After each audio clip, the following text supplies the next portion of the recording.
Drift Listener allows you to easily collect information about how users interact with Drift chat on your website. The listener monitors activity from Drift and pushes that information as structured data into the browser's data layer. Under chat activity here, you can see that we can easily track when chats start, when users send messages, when agents respond with messages, and when the user enters their email address into the chat window. Each of these chat activity features has a corresponding event under the event settings screen.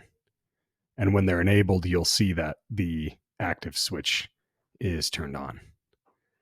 It's important to note that as you first start using this listener, the variable settings screen will be empty.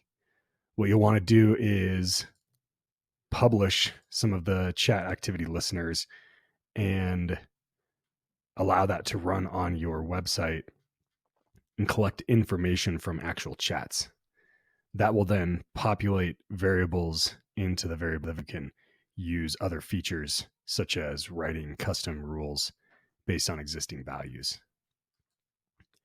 In addition to directly capturing and tracking chat activity, the listener also allows you to write custom rules to push your own values into the data layer, store custom values into the user's browser based on rules that you write in ListenLayer, and then utilize our monitoring and reporting features that you can dig into there. So now that we have our chat activity turned on, let's take a look at what this actually does on a live website.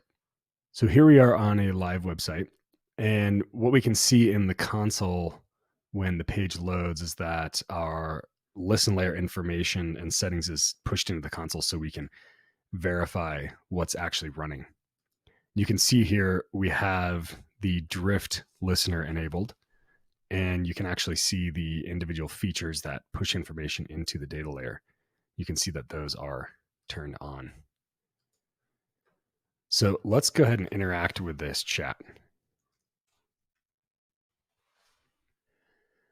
And what we're going to see is as I started my chat, an additional event was pushed into the data layer called Drift Chat Started, along with specific automatic values that we collect, as well as a place to put custom values if you've written rules for those inside of ListenLayer.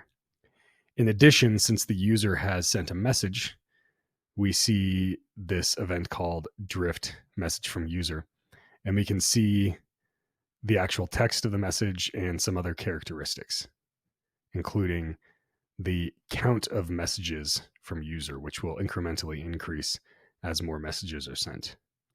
In addition, the agent did respond with an automatic message, and so we can see the similar information for the agent. Now, let's go ahead and put an email in here. What we'll see is an additional event is pushed into our data layer called Drift User Entered Email. And again, we have automatic values and the ability to write rules to push custom values. So each of these events that we just took a look at correspond to the events listed here under event settings and the chat activity features that we had enabled.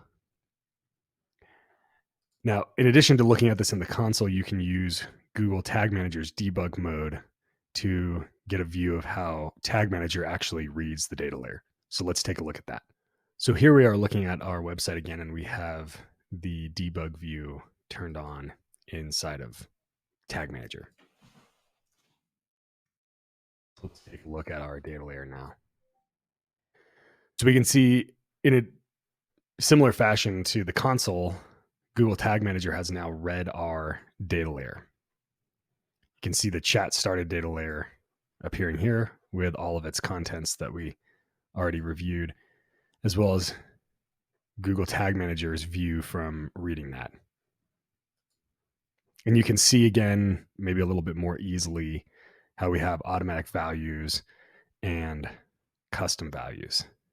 If you're interested in learning how to write custom values dive into the custom data layer values feature here.